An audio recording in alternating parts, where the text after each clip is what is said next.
असं हे म्हणजे आव्हाड काय बोलले आणि त्याची प्रतिक्रिया काय आली, कोणी काय केलं आणि मग मंगळसूत्र चोर म्हणाले का आणि मग पायऱ्यांवर बसून म्याव म्याव म्हणाले का काव काव म्हणाले का, हे सगळं जे आहे ना ते राजकारण आणि युद्धात सगळं काही क्षम्य असतं.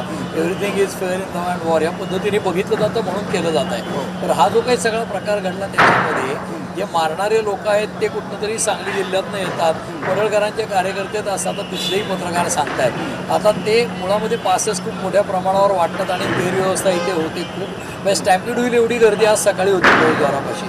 पण ज्यांनी मारहाण केली आहे त्यांचं प्रोव्होकेशन काही का असेना, त्यांनी जे कृत्य केलंय त्याच्यामुळे त्यांचे आका असल्यामुळे पडळकरांनी इथे दिलगिरी व्यक्त केली. आणि पडळकरांनी ज्या अर्थी दिलगिरी व्यक्त केली त्या अर्थी त्यांना त्यांचे आका असलेल्या फडणवीसांनी सांगितलं असणार की हे राजकीयदृष्ट्या आपल्याला गैरसोयीचं आहे. कारण पडळकरांची जी माणसं मारणारी ती CCTVत आलेली आहेत, ती ओळखली जातील, पर्यायाने त्यांच्यावर जबाबदारी येईल आणि पडळकरांच्यावर जबाबदारी आली की ते आपल्यावर येईल. म्हणून कदाचित त्यांना सांगितलं गेलं असं आणि त्यांनी दिलगिरी व्यक्त केली आहे. आता हा सगळा विषय अध्यक्षांकडे येतो असं विधान मुख्यमंत्र्यांनी केलं आहे. पण वेळोवेळी पडळकरांनी ज्या प्रकारची भाषा अतिशय खालच्या दर्जाची शरद पवारांच्या बद्दल वापरली, सुप्रिया सुळे अनेक नेत्यांच्या बद्दल वापरली, ही भाषा लक्षात घेता पडळकरांना वेळी जर त्यांनी दाबलं असतं तर त्यांचं हे कृत्य करण्यापर्यंत मजल गेली नसती. करा बिंदास आहे प्रोटेक्शन, ह्या पद्धतीने जर होणार असेल तर उद्या ते आपल्यासारख्या टीव्हीवर बोलणाऱ्यांना मारायला कमी करणार नाहीत ना.